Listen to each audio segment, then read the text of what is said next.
And so step one is life shows itself to you. You know what you don't want. You know what you do want. And in that step one, you are launching these rockets of desire. Step two is your inner being stands firmly in alignment and in vibrational sameness as your desire. And law of attraction gathers all of those components in a vibrational state that you cannot see or hear or smell or taste or touch. But you can, if you're in the receptive mode, you can feel it.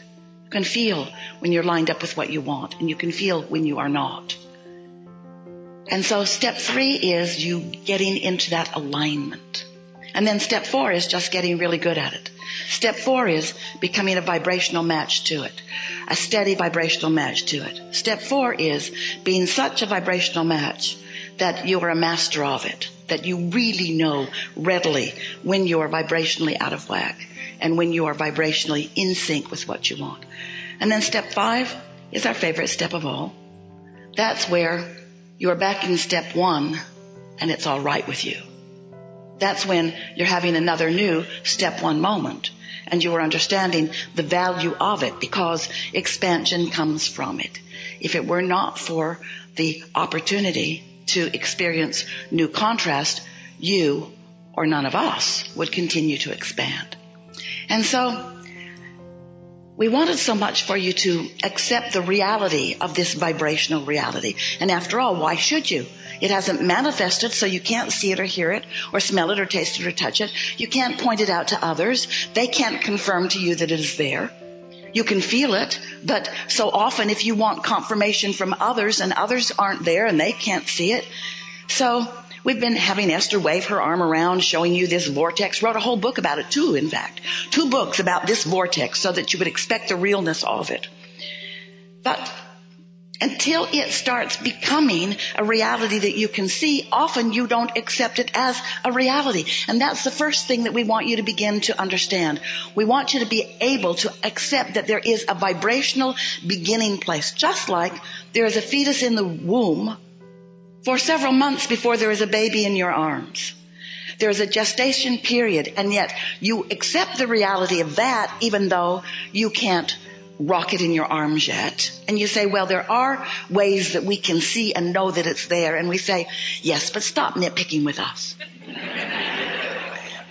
Just go with the flawed analogy that there is a gestation period, and more and more and more and more and more, these vibrations turn to thoughts and those thoughts turn to things. And the experience of those vibrations turning to thoughts and those thoughts turning to things is such a delicious and glorious experience. In fact, that's what you came for. You keep thinking that you came for the manifestation, for the car in the garage, or for the lover in the bed, or for the money in the bank. In fact, sometimes you said to us as we were really giving you a lot of information about this vortex, all right, you said to us vibrationally. We hear it all. How do I get the money out of the vortex and into the bank? When does it come out where I can enjoy it? And we say, you must become a decipherer, an interpreter, a receiver of the vibration, because it is through your perception of it that it becomes reality for you. This turning these thoughts to things is subtle in the beginning. If you're not tuned to it, you don't feel the satisfaction of its existence. And that's a key word that we're wanting you to follow us through in this day. The satisfaction of its existence, even though it's not a full-blown manifestation. That's the key for you. That's the key to living happily ever after. You have to accept that there is a reality that exists, and you must feel satisfaction in its existence before you can be in the receptive mode where you can lead it, follow it, experience it, witness it all the way out into this full-fledged vibrational, but see it, hear it, smell it, taste it, touch it reality. So often your creation is unfolding, but because it is so important to you that you and others see it, that when you look for it and it isn't fully matured and you can't see it, then you doubt it. You see its absence rather than its presence. And so then you offer a vibration of contradiction about it, which holds you in a place where you're not in the receiving mode, and then your witnessing of its evolution ceases for the time of your doubt. You're following? So once you get the hang of this, once you understand that you are the creator of your own reality and that you can be or do or have anything that you choose. And that as you are the creator, that you have created so many things. You have a vibrational reality, this vortex that we're talking about, that has so much content it would keep you busy for 20 or 30 lifetimes to experience the manifestation of it. It is magnificent what you and your lives have gathered for you. But now, you got to tune to it. You've got to perceive it. You've got to receive it. You've got to be the translator of it. And as you are, we're talking about following impulses. We're talking about getting tuned in, tapped in, turned on. We're talking about starting your day in a neutral vibration because you've slept in the night and your momentum has stopped, and you've meditated this morning, and so your vibration is in sync with who you really are. And as you move into the day under those conditions, your receptiveness will be such that there will be subtle impulses that you may not even understand the meaning of. All you will know is it's a good feeling impulse that you wish to follow. And as you do follow, as you wish to follow that good feeling impulse, then what happens is it leads to another and another and another and another until there's a full manifestation. And oh, you are so beautiful and so happy as you recount those manifestations. As you talk about how you met and how you were over there and different things. It's really quite nice to see you in the awareness of how this manifestation came about. And you have so many examples in your own life that will undoubtedly awaken as we are moving forward in these hours that we are together. A woman said to us recently, sitting in the hot seat, that she had been wanting to come to one of these gatherings. And there was one coming to a city not so far from her, although it seemed a bit out of reach to her, and she didn't have the money to come or travel. And she was talking with a friend, a good friend. They talk about law of attraction all the time, she said.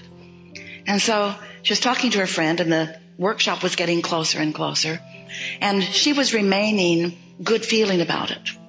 You might say hopeful, but hopeful has a mix of resistance in it. So she was more than hopeful. She was really expecting that somehow it was going to happen, even though people in her family thought she was crazy because she couldn't afford it, and yet she remained positive thinking about it. So one morning, just a few days before the gathering, she was walking with a friend in the woods, and they were talking about law of attraction and how powerful it is and how fun it is to know about it and how good feeling they are and what a beautiful day it was. And she looked over in the woods, in the leaves, and she saw something.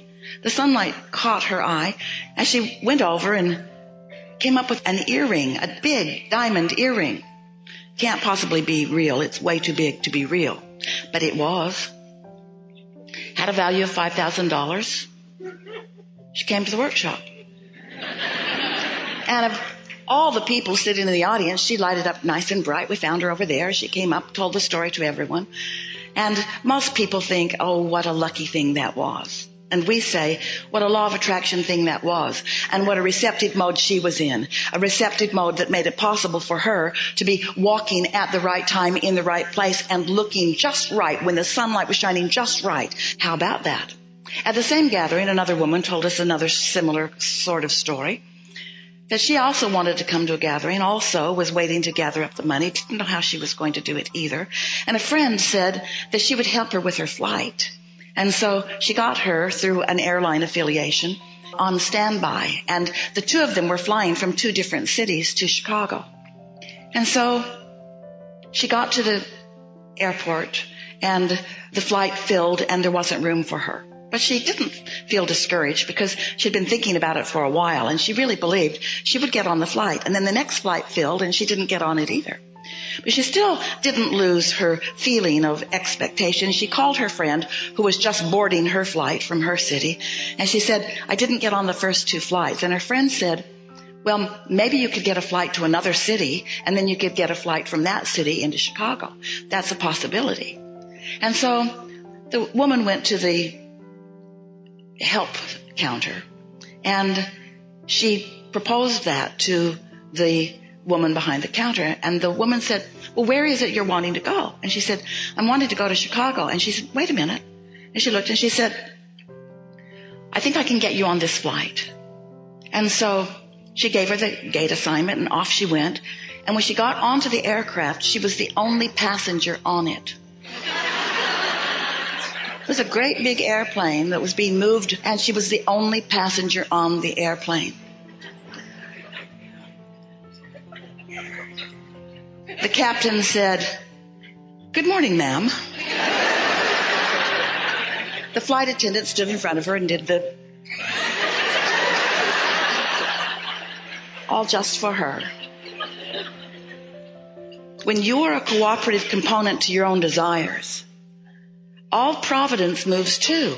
All things that are a vibrational match to your desire are already lined up. The question is, are you lined up with your desire?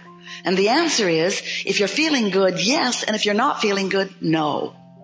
So, I want to talk today about what it takes to be in that satisfaction mode. Because we know sometimes it feels to you like you're a long way in terms of time or space from the unfolding of something that you want, but you really are not. You're just a vibrational smidgen away. You're just a little vibrationally out of tune because of habits of thought that you could change, just not all at once. And so we'll talk today about whatever you want. It is our intention to help you through our conversation together to find a vibrational stance of more allowing, a vibrational stance of more believing, a vibrational stance that causes you to be in that vibrational place, in that receptive mode where you get to receive, where you feel an impulse that is so strong, and when you follow that impulse, it leads to something that is more and more and more. And after a little while, you'll be so sure of this process, so sure of how it works, and so aware of where you stand in it because you're aware of how you feel, that you'll be able to, little by little, contour more and more of your thoughts so that you're more and more in the receptive mode of more and more of the things that you want. And then it gets easier and easier because the better you feel, the more of it comes, the more of it comes, the better you feel, the better you feel, the more of it comes, the more of it comes, the better you feel, until you just get on this cycle of belief and knowing that you are the creator of your own reality and that you live in a cooperative universe that is rooting for you and that you have non-physical energy who is flowing to you and through you and that you can receive it if you want to.